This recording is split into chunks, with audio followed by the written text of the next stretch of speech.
Hello साथीहरु, good morning, सेवाहरू नमस्ते। चाहिँ बेलचानको धुलो ग्लास यति लाउने हैन। त्यसपछि तातो पानी लाउने हो कि, तर मलाई चाहिँ आज चिसोमा खानु मन परेको छ हैन, त्यही भएर चिसो पानी लाउँछु म।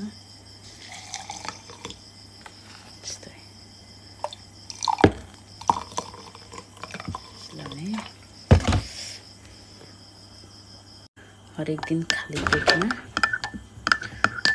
मन तातो पानीमा यो पिउनाले हाम्रो प्रेसरलाई कन्ट्रोल गर्नको साथै रगतमा जुन बाक्लोपना हुन्छ नि त्यसले चाहिँ पातलोपना बनाइदिन्छ। अनि अरु पनि यसको धेरै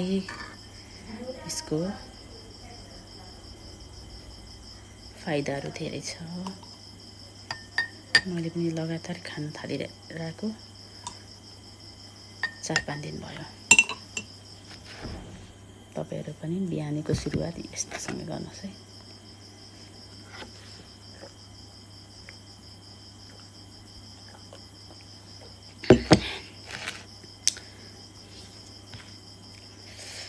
यतिखेर ठिक्क रोप्ने बेला हो। आफ्नो घर परिवारको लागि 1-2 बोट रोपिराख्नुस् है। बिउ उम्रिरा होला।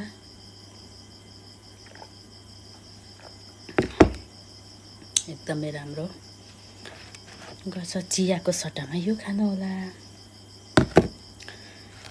राम्रो भदो रहेछ। मेरो पनि प्रेसर एकदम बढिरहेको थियो अनि यो खान थालेको छु मैले।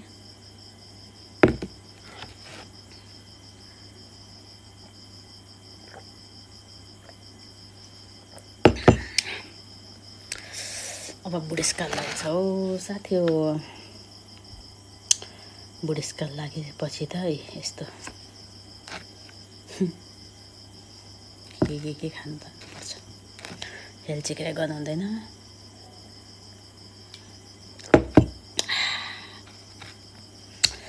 तपाईहरु पनि बनाएर खानुस् ल। धेरै फाइदा गर्छ यसले।